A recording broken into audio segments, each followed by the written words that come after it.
Meghan disappeared from the Invictus schedule. Is she getting her ass kicked silently, or is it a plot to suddenly appear to grab the limelight again?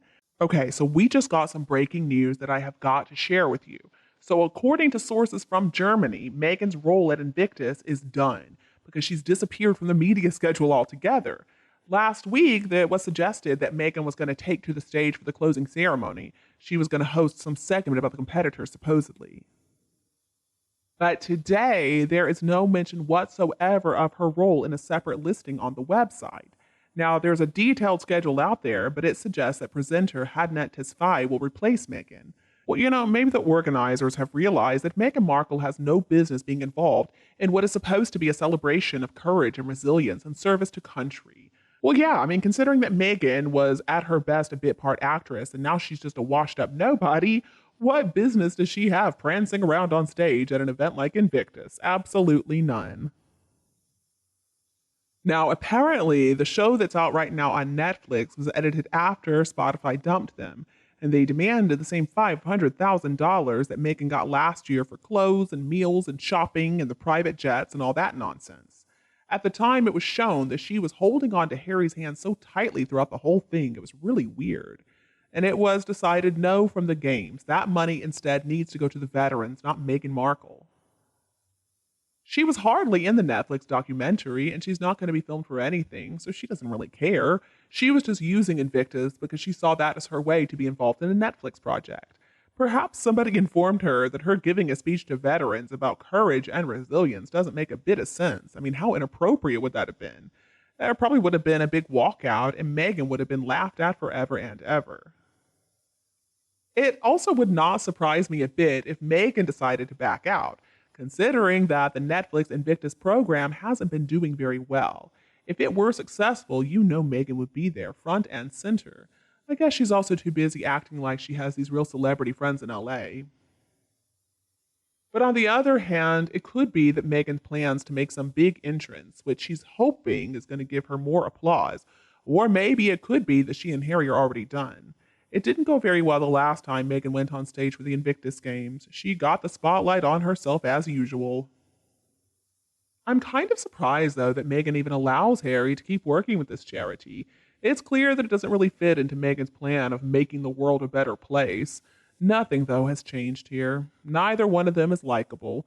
They are masters of twisting everything into being all about them and their heroic struggles as they see it. And we can bet this public separation and mysteriousness are all part of Meghan's little comeback plan. Somebody in the Daily Mail also wrote that the reason could be that Meghan wants Harry to take all the glory and recoup a better reputation after his book Spare was published and experienced some negative reactions from the public and some bad reviews. Now, Meghan is the puppet master after all. Harry, though, is incredibly unpopular at this point. So maybe she's just trying to distance herself from him and she's trying to create her own life with people like the Kardashians. Harry, I think you've officially been Markled. It's time to just walk away. Maybe Meghan is realizing it's not good to have all these photos of the two of them sulking together. Just think about that Beyonce concert, but probably even worse, because I guess Meghan was like, oh, did you see your face? It was so empowering for her, though, that Harry could have any woman he wanted, but he chose Meghan Markle. Well, she probably doesn't care that that's not how the story went, that actually she forced him into marrying her by lying about a pregnancy, but whatever, we'll get into that another day. As a narcissist, Meghan Markle is not capable of thinking about what's best for anybody else. She can only think about what's good for her. And this is a real turning point. She knows that he could make her look bad. The book tour, the appearances, Meghan took a step back for a reason. She was still in the background, though, to be sure. So this is basically like, I don't want to go to the party when it's your friends there. It has to be my friends. It has to be me, me, me. Meghan convinced Harry that she was the only one who could help him, that only she knew what was good for him, that she was going to be his second mommy. But now Harry's realizing that things have changed. He feels frustrated. It doesn't feel as nurturing as it used to feel. Meghan knew that he was severely lacking in maternal affection. She understood what he needed, and she knew how to be that. Of course, he didn't realize what was going on. See, Meghan Markle has never needed Harry the way that he needs her. If she ever thought about what Harry wanted and what was best for him before what is best for her, I would be shocked. She doesn't care about his reputation or credibility. Her reputation, though, is incredibly important. The fact is, she doesn't love him. She doesn't care about Invictus unless she can be photographed wearing some overpriced, ill-fitting clothing. I think maybe even the late Queen, and she claimed that she had lost it. What a scumbag, stealing other people's priceless possessions. Annika says, so true. She's not intelligent, but very cold and calculative when it comes to using people. Also, if sources are to be believed, she was planning to trap the Fredo of Sussex in her web while she was still married to Trevor Engelson. I like this comment because it touches on a topic that we have discussed before, and that is Meghan's intelligence. Now, intelligence is made up of a few different components. So one component to intelligence would be emotional intelligence. Meghan doesn't have a lick of that. Her EQ is incredibly low. How high is her IQ? Well, it's hard to say. I think that she overstates it for sure. Did she really graduate from Northwestern? Probably not. We also know she failed the Foreign Service exam, but that could have been because she didn't study. I wouldn't call Meghan Markle intelligent or clever, though, in the classic sense of those words. Is she cunning? Well, yeah. Is she sly? Yes, I would call her that. But I think because her emotional intelligence is completely missing, we can't really consider her to be intelligent. All right, enough of that. So I want to offer you another viewpoint from a royal commentator. He said, Meghan, rumors long before the wedding are hitting social media again. Meghan wanted money to leave Harry engaged, but the Queen decided she could marry the idiot. Did Harry know he was a bargaining table before his marriage? Meghan said she would leave Harry before the wedding if the royals gave her 100 million, 50 million, 10 million. This money was never given to her. She was blackmailing the Queen. Tall Paul was privy to the information, 40 years with the Queen, a confidant. This story is now coming out again. Queen was trying to get her on tape blackmailing her. Could Charles be allowing damaging stories about the bitch to be leaked? Is he ready to play her without saying a word? It's all over social media. The hideous creature does not care if this alleged incident is exposed. Like the most infamous of card sharks, like history's best swindlers, like infamous thieves, she is gleeful to have gotten so far on nothing but evil intent. It's clear that this is her calling card. Not even the infamous Wallace Simpson shaking Hitler's head comes close, frankly. Since we are all still talking about her, it feeds her evil and negative energy.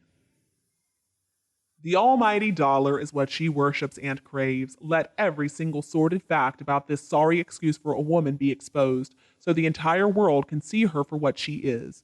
This is the newest one I read. Meghan and her mother are exploring the possibility of putting Harry under conservatorship, similar to the one attempted by the Kardashians in their divorce proceedings with Kanye West. What do you think? Well, clearly this royal commentator has some very strong feelings about Meghan Markle that honestly I don't disagree with. Meghan Markle is dangerous, and that is something that so many people seem to be downplaying. It's not that she's just a fool. It's not that she just acts like an idiot. She's evil. And finally, I want to share with you what a fan named Mary Burke said about Harry. She said, Dear Harry, even though you are a royal from a world-famous royal family, you are a human being first, just like everyone else in the history of humanity. No one gets through this life without a boatload of troubles to endure, problems to work through, and emotional roller coasters to ride. Likely, you were told that you're special, and you are special, just like we all are special to God, our family, and friends. In some ways, you might be disadvantaged in a way, living in luxury and having people treat you with deference due to your station. Truly, and I mean this kindly, your life in many respects has been better than 98% of the world's. My father died suddenly and unexpectedly when I was 16, so I understand. My mother was so devastated, I'm not sure, or I don't remember her even asking me how I was handling this tragedy. I had a few other bad turns in life. When I graduated as a nurse, I had 4 children and a job. It's vital to get a hold of your situation, work hard, and start seriously counting your blessings.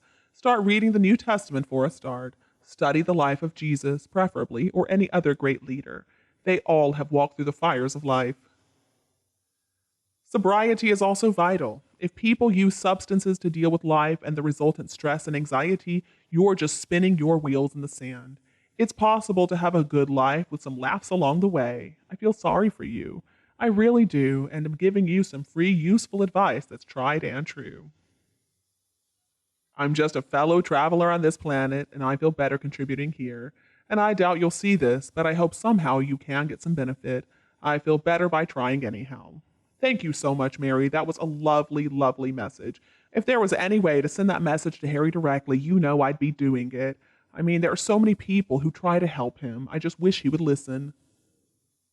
And you, what do you think about Harry and Meghan? Please tell me your opinion below in the comments. If you think my video is useful, don't be afraid to like and share it with anyone else who would enjoy it. And don't be afraid to click the subscribe button to get more updates in the future. Thank you so much for tuning in, have a lovely weekend, and we'll be back to see you all tomorrow.